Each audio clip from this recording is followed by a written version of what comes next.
The effect of childhood abuse on adults, how the past impacts the present.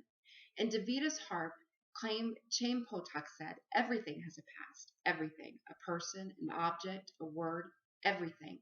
If you don't know the past, you can't understand the present and plan properly for the future. As a young girl, I had a good friend named Renee who would always beg to come to my house to stay overnight. And I finally convinced her to let me come to her house just one night. I just want to spend one night with Renee. I understood very quickly why she never wanted me to come. I remember wanting to go home as soon as I got there. My friend's dad spoke to no one unless he wanted something. He was constantly looking at my friend and I and caused fear to rise in me, which I could not explain. My friend's mom seemed so sad. She was distant, very quiet, and seemed terribly afraid of her spouse. I understood now why Renee always wanted to stay at my house. I assumed all kids grew up as I did, loved, affirmed, and raised with Jesus in the center of their home. I was gravely wrong, yet extremely thankful for what I now knew. To my great dismay, many years later, I found one more friend broken, my friend Renee. She confessed her dad had been sexually abusing her since the age of 4. The adult aftermath was tragic. Multiple marriages, addiction, panic attacks, and lack of family support. They left her hard, bitter, and haggard looking. Did she have to turn out this way? Did life have to be so difficult for her? And what had made she and I so different through the years? I am convinced that the environment a child grows up in can greatly influence the way he or she views life and ultimately can affect their lives in adulthood. I believe the same environment can create a normal which can be highly unacceptable in today's society and ultimately lead to destruction of their future. Early childhood trauma directly affected my best friend's future. She did not know what to do with the pain and so held on to it, and it seemed to consume her from the inside out. Dr. David Zelinsky points out 1 in 7 adults between the ages of 18 and 54 in the United States state they were sexually abused, physically abused, and or severely neglected in childhood. About 8% of the adult population reports sexual abuse, 7% report physical abuse, and 3% report severe neglect. This means 18% of the United States population has been affected by some form of abuse. That translates to 58 million people in the United States alone. The statistics on sexual abuse are astounding and frightening. The National Center for Victims of Crime state 1 in every 3 girls and 1 in every 6 boys are sexually abused by the time they turn 18. Renowned clinical psychologist Kate Chard states, childhood sexual abuse affects a man and a woman's entire life. She goes on to say, the therapy must deal with things such as safety, trust, power, control, self-esteem, and intimacy. Those things impact ability to work, ability to sustain healthy relationships, and the ability to parent. She sees anger, fear, depression, and post-traumatic stress disorder on a daily basis. The long-term effects of abuse can be devastating. A study was recently performed on children who had been abused and those who had not. They were followed into adulthood, and researchers found post-traumatic stress disorder was much more prevalent in those who had been abused as opposed to those who had not. Our results indicate the levels of child abuse and non-child abuse trauma each independently predicted the level of adult post-traumatic stress disorder symptomology, states Dr. Elizabeth Binder. She found that a child who is affected by one type of abuse has the PSS score or symptomology score of 4.58, but a child who has been affected by 2 forms of sexual or physical abuse is in fact their PSS score increases to 9.04, suggesting that exposure to childhood abuse increases risk for higher levels of post-traumatic stress disorder.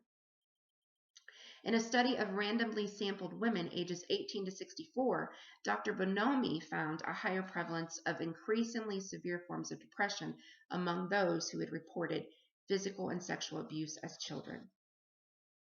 Dr. Todd Harknall, in reference to substance abuse, says children who experience abuse and neglect are also at a higher risk for later illicit substance abuse and alcohol misuse and dependence.